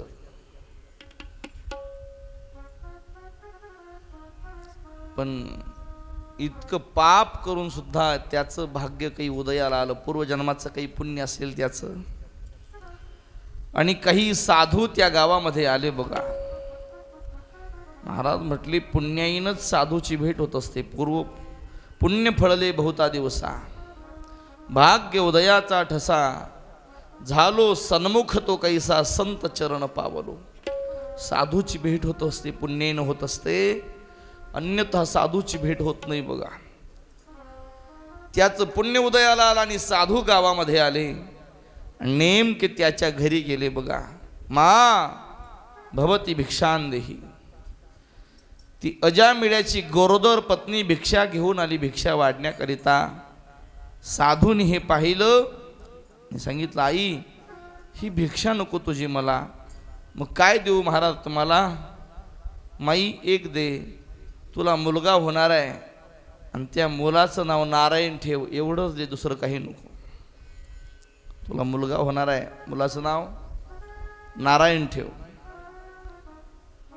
काही अडचण नाही. साधू निघून गेले. यथोचित काळात मुलगा झाला, मुलाचं नाव ठेवलं नारायण. अजामिळ्याचं आपल्या बाळावर फार प्रेम होतं बघा. उठता बसता त्याला हाक मारायचा, नारायणा, ए रे नारायणा बस माझ्याजवळ. जेवला का नारायणा? शाळेत गेलता का नारायणा? सतत नारायण नारायण नारायण म्हणायचा. आता वयही होतं आलं होतं, पण मुलामध्ये त्याचं प्रेम गुंतलं होतं. प्रत्येक शब्दागणी नारायण म्हणायचा, प्रत्येक शब्दागणी नारायण म्हणायचा, नारायण म्हणायचा, नारायण म्हणायचा, नारायण नारायण नारायण नारायण. त्या नारायणाचं स्मरण करता करता एके दिवशी अंतिम काळ जवळ आला. यमदूत त्याला नेण्याकरता आले, पण मरताना सुद्धा हा आपल्या मुलाला हाका मारायचा, नारायणा, ए नारायणा, थकलो रे, यमदूत दिसतायत मला नारायणा, निघालो आता, हे नारायणा. नारायणा नारायणा म्हणता म्हणता त्याच्या कुडीने प्राणाचा त्याग केला. शरीरातून प्राण बाहेर काढले. यमाने बांधून ओढत न्यायला चालू केलं, पण तितक्यात विष्णूदूत हजर झाले. सोडा, ते आमचं गिरायक आहे. यमदूत म्हटले, अहो यानं आयुष्यभर कधी पुण्य केलं नाही, कोणी दान कर्म केलं नाही, उलटा स्वैराचार दुर्वर्तन व्यसनं केली यानं, याला आम्हाला नरकात घालायचं. पण विष्णुदूत म्हटले, नाही, यानं आयुष्यभर केलंय, काय केलं याच हे आम्हाला माहीत नाही, पण मरताना यानं आमच्या देवाचं नाव घेतलंय. यमदूत म्हटले, तुमच्या देवाचं नाव नाही घेतलं, यानं याच्या मुलाचं नाव घेतलंय. नारायण याच्या मुलाचं नाव आहे, तुमच्या देवाचं नाही घेतलं यानं नाव. पण विष्णुदूतांनी तर्क मांडला, याच्या मुलाचं नाव यानं ठेवलं असेल म्हणले, पण नारायण नाव हे पहिलं आमच्या देवाचं नाव आहे, आणि मग यानं याच्या मुलाला ठेवलंय. मग यानं मुलाला हाक मारू नाही तर कुणाला हाक मारू, पण मरताना आमच्या देवाचं नाव घेतलं, आम्ही याला वैकुंठाला नेणार. लक्षात ठेवा, अंतकाळात मुखाला आलेलं नाम माणसाला सुखाची प्राप्ती करून देत असते. तुकोबाने म्हटले, अंतकाळी ज्याच्या नाम आले मुखा, आणि तुका म्हणे सुखा पार नाही. अंतिम समयाला मुखामध्ये नाम येण्याकरता आयुष्यभर परमार्थाची साधना करावी लागत असते. म्हणजे अंतिम समयाला मुखामध्ये भगवंताचं नाम येतं. लोक म्हणतात, करू की म्हातारपणात, काय खरंय, कधी मरतो याची काय शाश्वती आहे. सुख कर हरि गुण गाय मनोजा, सुख कर हरि गुण गाय गाय, सुख कर हरि गुण गाय मनोजा, सुख कर हरि गुण गाय गाय, सुख करे हरि गुण गाय मनोजा, सुख करे हरि गुण गाय मनोजा, सुख करे हरि गुण गाय मनोजा, सुख करे हरि गुण गाय, सुख कर हरि गुण गाय मनोजा, सुख कर हरि गुण गाय गाय, सुख कर हरि गुण गाय मनोजा, सुख कर हरि गुण गाय मनोजा, सुख कर हरि गुण गाय मनोजा, सुख कर हरि गुण गाय मनोजा, सुख कर हरि गुण गाय मनोजा, सुख कर हरि गुण गाय. नाही भरवसा पळ प्राणाचा, नाही भरवसा पळ प्राणाचा, कधी यमराजाने मनोजा, कधी यमराजाने मनोजा, सुख कर हरि गुण गाय गाय, सुख कर हरि गुण गाय मनोजा, सुख कर हरि गुण गाय गाय, सुख कर हरि गुण गाय मनोजा, सुख कर हरि गुण गाय मनोजा, सुख कर हरि गुण गाय मनोजा, सुख कर हरि गुण गाय.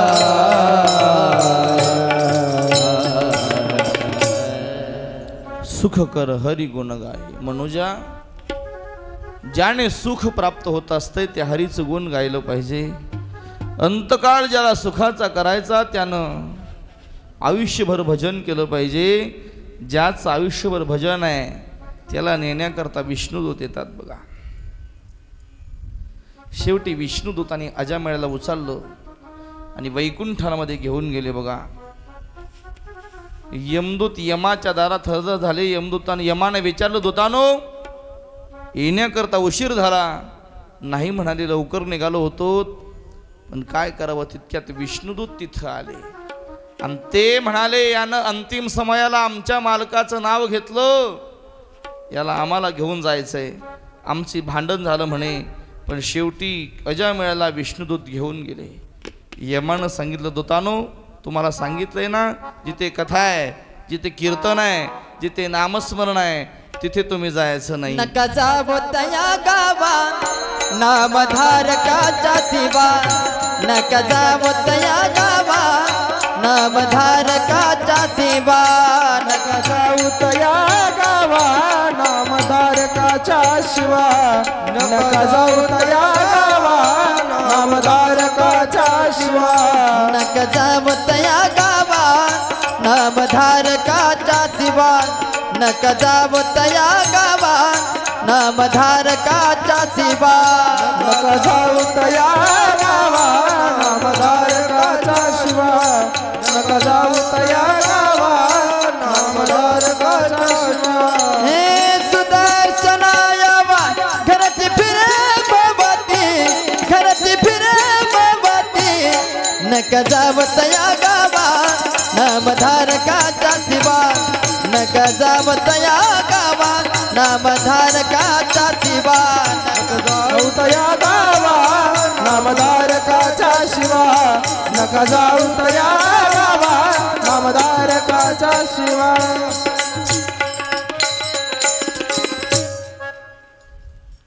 यमधर्म सांगेत होता, तेथे नाही तुम्हा सत्ता, जेथे होय कथा सदा घोष नामाचा, नका जाऊ तया गावा नामधारकाच्या शिवा, सुदर्शन यावा घरटी फिरे भोवती. जिथे कथा आहे, जिथे कीर्तन आहे, जिथे नामघोष आहे, तिथे यमदूताला येण्याकरता परवानगी नाही.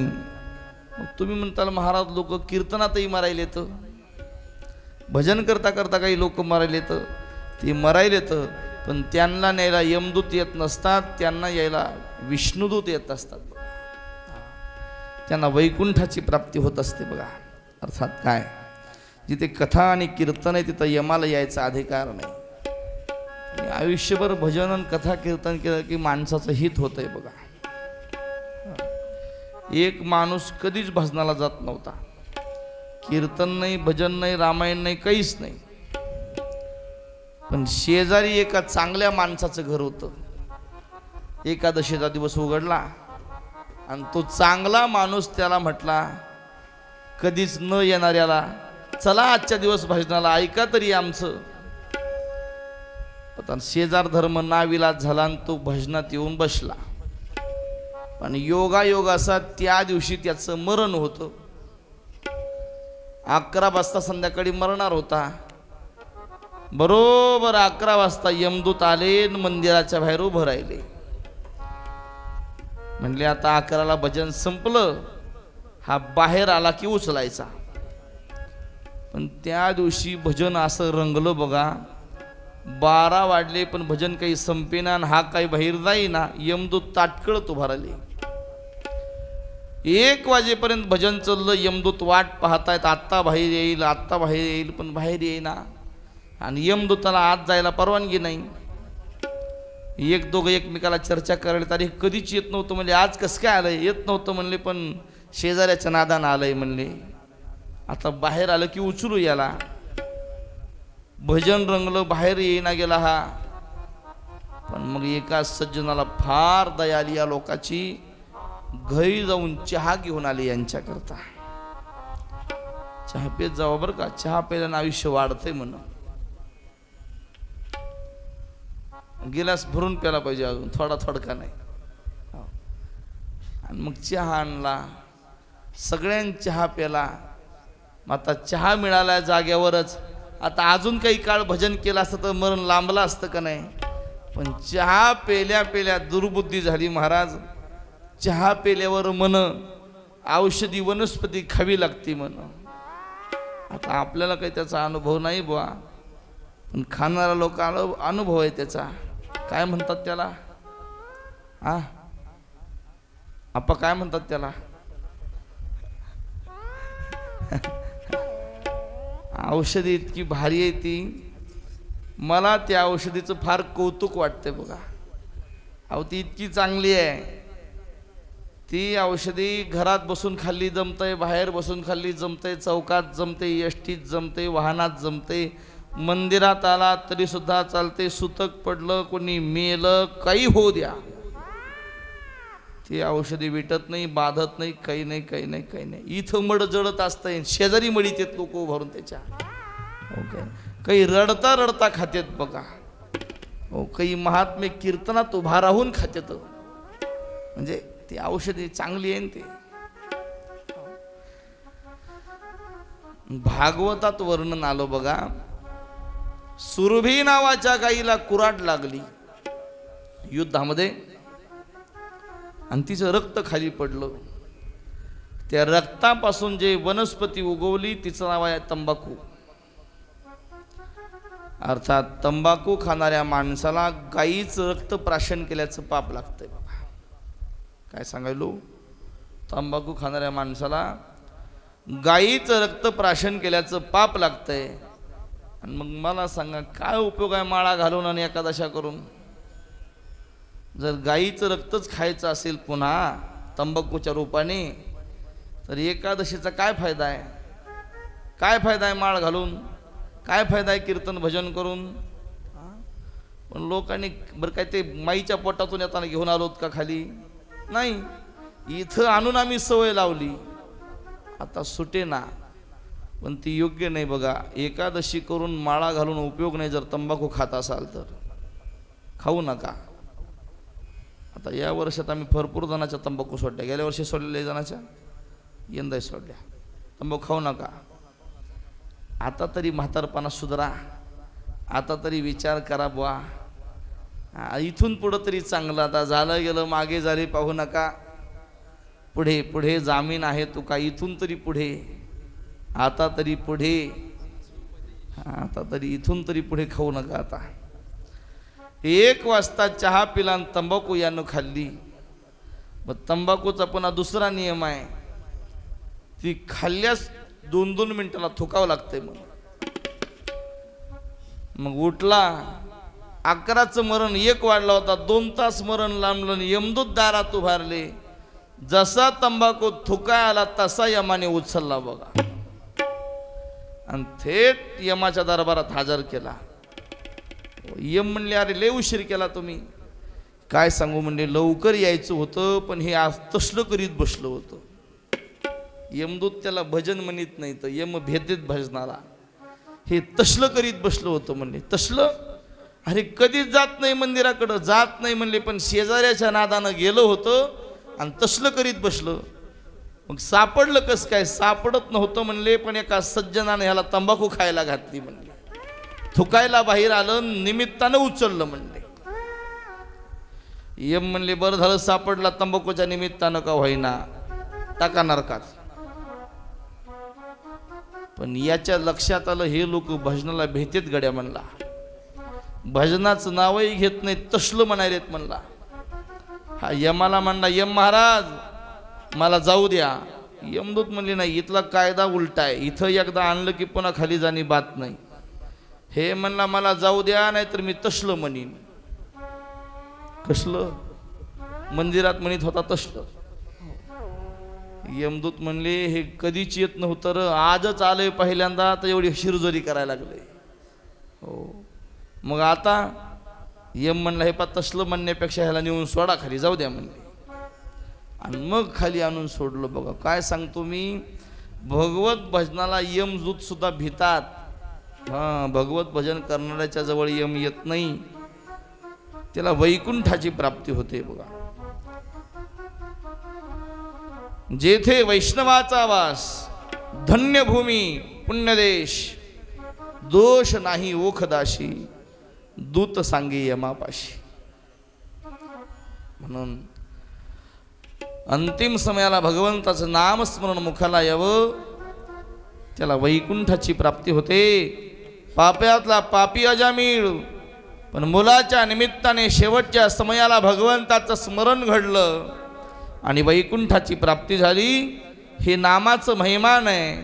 शुकदेवजी महाराज राजा परीक्षितीला नाम महात्म्य सांगतात राजन की नामानं पाप्यातला पापी अजामिळ सुद्धा उद्धरून गेला. त्या अजामिळाचा नामस्मरणाने उद्धार झाला. पुढे शुकदेवजी महाराज राजा परीक्षितीला दक्षाने केलेली भगवंताची स्तुती आणि नारदामुळे दक्षपुत्राला झालेलं वैराग्य याची कथा सांगतायत. दक्षाला हैर्यश्च नावाचे 1000 मुलं झाले, पण नारदाने त्यांना वैराग्याच्या गोष्टी सांगितल्या आणि संन्यास घ्यायला लावला. महाराज सगळ्याच्या सगळ्या पोरांनी संन्यास घेतला. दक्षाला वाईट वाटलं. पुन्हा दक्षानं 1000 मुलं जन्माला घातले, शबलाश्व म्हणतात त्यांना. पण नारदाने पुन्हा त्यांनाही उपदेश केला आणि वैराग्य निर्माण करून दिलं. जा म्हणले वनात. सगळे पुन्हा संन्यास घेऊन वनात निघून गेले. दक्षाने विचार केला हे नारद आमच्या कुळाला घात आहे म्हणले. एकही पोराला संसार करू दे नाही, माझा वंश वाढू देत नाही. आणि मग दक्षाने नारदाला शाप दिला. नारदा एका जागी उभा राहून माझ्या मुलाला ज्ञान सांगता, वैराग्यवान बनवता, संन्यास घ्यायला भाग पाडता. माझा शाप आहे तुम्हाला. तुम्ही एका जागी जास्त वेळ थांबू शकणार नाही.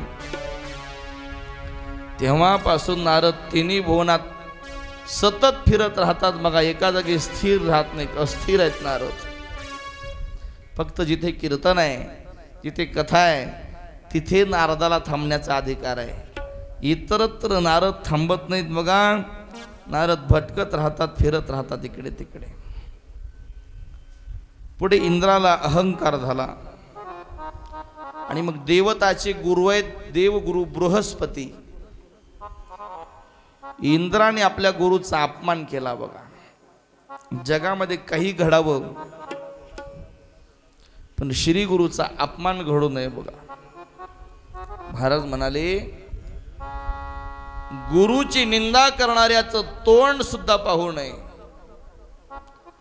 जर गुरुची निंदा करणाऱ्याचं तोंड पाहिलं तर पूर्वजाला तुका म्हणे गुरु निंदकाचे तोंड. तुका म्हणे गुरु निंदकाचे तोंड. तुका म्हणे गुरु निंदकाचे तोंड. तुका म्हणे गुरु निंदकाचे तोंड. तुका म्हणे गुरु निंदकाचे तोंड. तुका म्हणे गुरु निंदकाचे तोंड.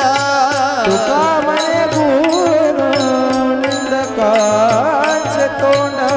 तुका म्हणे गुरु निंदकाचे तोंड. पाहता नरक कुंड पूर्वजासे. पाहता नरक कुंड पूर्वजासे. तुका म्हणे गुरु निंदकाचे तोंड. तुका म्हणे गुरु निंदकाचे तोंड. तुका म्हणे गुरु निंदकाचे तोंड. तुका म्हणे गुरु निंदकाचे तोंड. तुका म्हणे गुरु निंदकाचे तोंड. तुका म्हणे गुरु निंदका.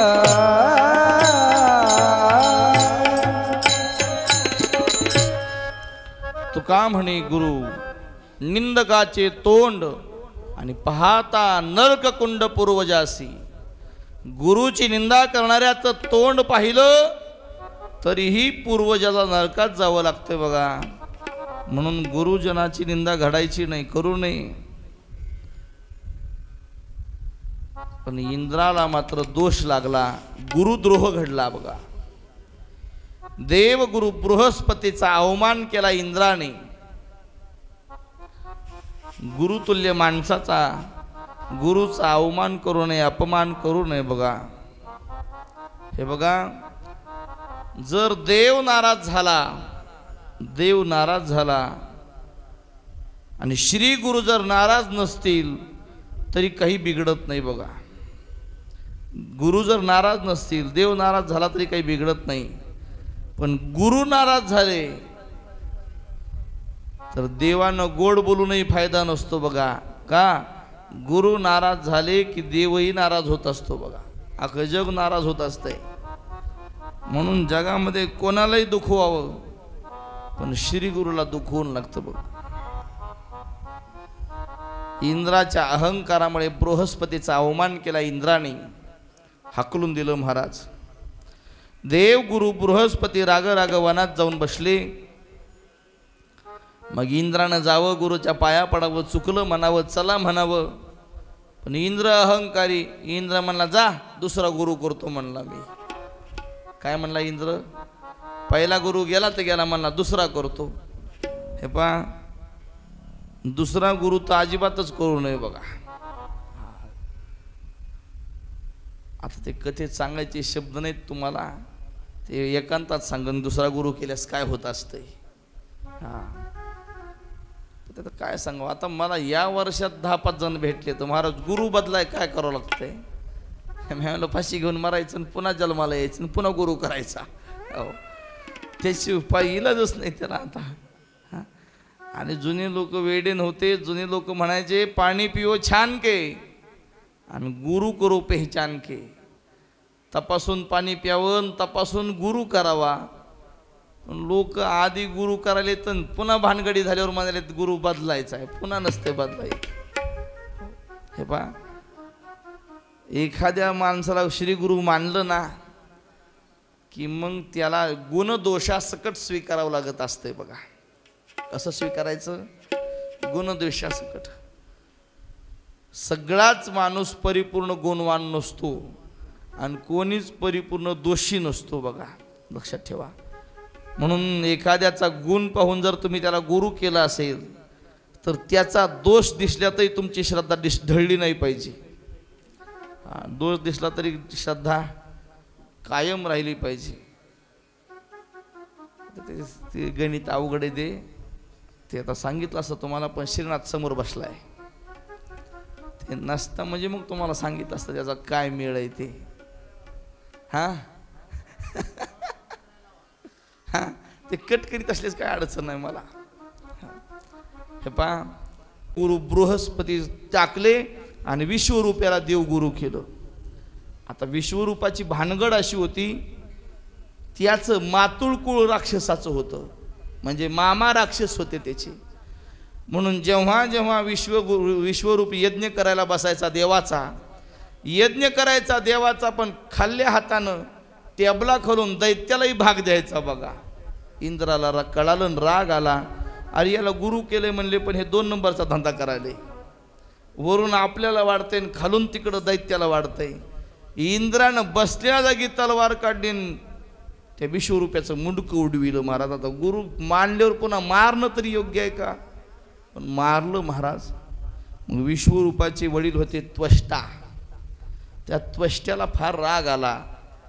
त्यांनी तपश्चर्या केली ब्रह्मदेवाची. ब्रह्मदेव प्रसन्न झाले. काय पाहिजे? आता मनात होतं इंद्राला मारणारा मुलगा, पण चुकून तोंडात आलं इंद्राकडून मरणारा मुलगा दे. ब्रह्मदेव तथास्तु म्हणले. आणि एक धष्टपुष्ट पुरुष जन्माला आला. त्याचं नाव आहे वृत्रासुर. भरपूर दिवस त्यानं देवाबरोबर युद्ध केलं, इंद्राबरोबर युद्ध केलं. देव घाबरून पळाले. वृत्रासुर मरता मरेना. तेव्हा कोणीतरी सांगितलं दधीची नावाच्या ऋषीच्या हाडाचं वज्र करावं लागत असतंय. हाडापासून तयार केलेल्या शस्त्राने याचा मृत्यू होईल. मग सगळे देव दधीची ऋषीकडे गेले. आम्हाला वाचवा म्हणले, तुमची हाडं आम्हाला द्या. दधीची ऋषीने यांचं मान्य केलं आणि देह त्यागला. त्याची हाडं गोळा केले, त्याच्यापासून शस्त्र तयार केलं आणि मग इंद्राने त्या वृत्रासुराचा वध केला. तो वृत्रासुर मारला बघा. पण ब्राह्मण मारल्यामुळं ब्रह्महत्या लागली इंद्राच्या पाठीमागं. इंद्राने प्रायश्चित्त कर्म केलं, अनेक यज्ञ केले, अश्वमेध यज्ञ केला आणि ब्रह्महत्या मागली, काढून टाकली. पण ती चौघाच्या मागं लागली ब्रह्महत्या. कोणाकोणाच्या? या पृथ्वीच्या मागं लागली ती ब्रह्महत्या. पाण्याच्या मागं लागली शेवाळ्याच्या रूपानं ब्रह्महत्या. वृक्षाच्या मागं लागली डिंकाच्या रूपानं ब्रह्महत्या.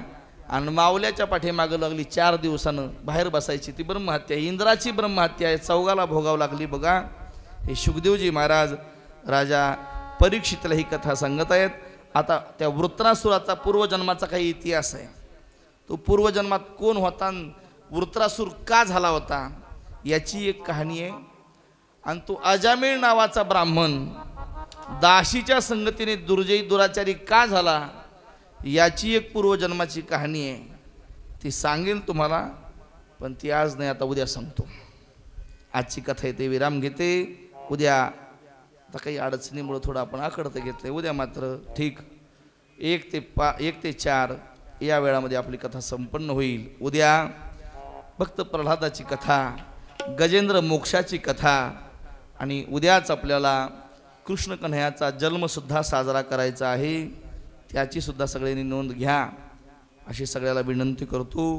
आणि आजची कथा या ठिकाणी विराम घेते. चला आरतीची पापियों को पाप से तारती, श्री भागवत भगवान की आरती। पापियों को पाप से तारती,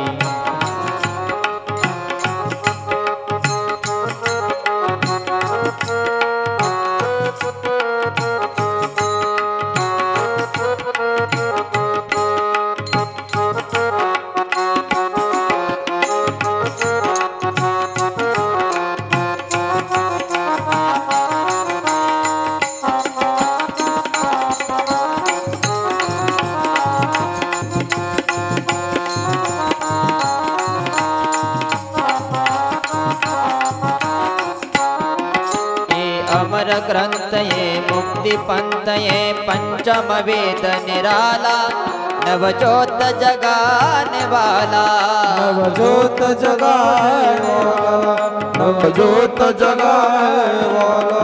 ये अमर ग्रंथ ये मुक्ति पंथ ये पंचम वेद निराला, नवजोत जगाने वाला, नवजोत जगाने वाला, नवजोत जगाने वाला।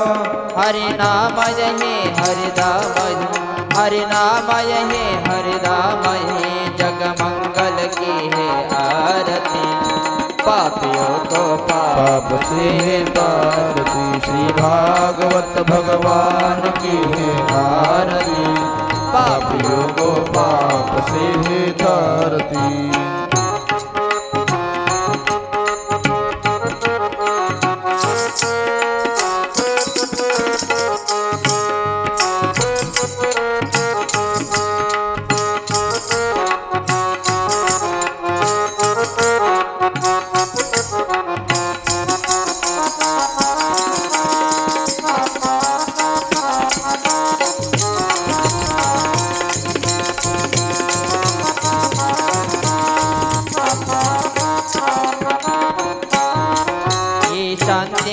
पावन पुनीत पापों को मिटाने वाला, हरि दर्श कराने वाला, हरि दर्श कराने वाला, हरि दर्श कराने वाला।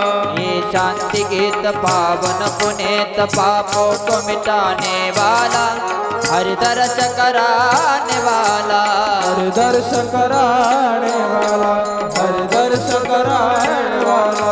हे सुख करने हे दुख हरने, हे सुख करने हे दुख हरने, श्री मधुसूदन की आरती। पापियों को पाप से तारती, श्री भागवत भगवान की है आरती। पापियों को पाप से तारती।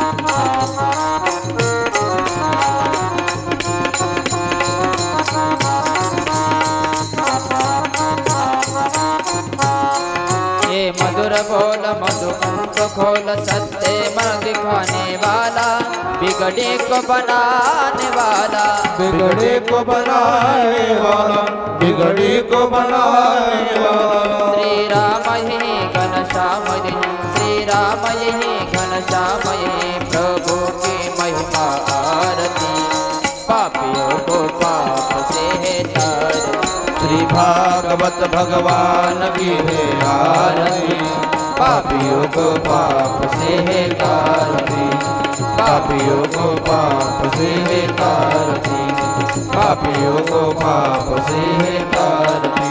हरे सुनांगन वंदे न करण दयाल पाहिन रूप प्रेम अलिंगन आनंद पूजन भव्यवाणी मणि नामा। तुमेव माता पिता तुमेव, तुमेव बंधु सखा तुमेव विद्या द्रविणं तुमेव, तुमेव सर्वं देव देव। कायेन वाचा मनसेन्द्रिय वा बुद्ध्यात्मना बुद्धि स्वभावात् करोमि यज्ञं सकल परस्मै नारायणाय समर्पयामि। अच्युतं केशवं नारायण कृष्णदामोदर वासुदेव हरि श्रीधर माधवं गोपिका वल्लभं जानकी नायकं रामचन्द्र भजे। हरे राम हरे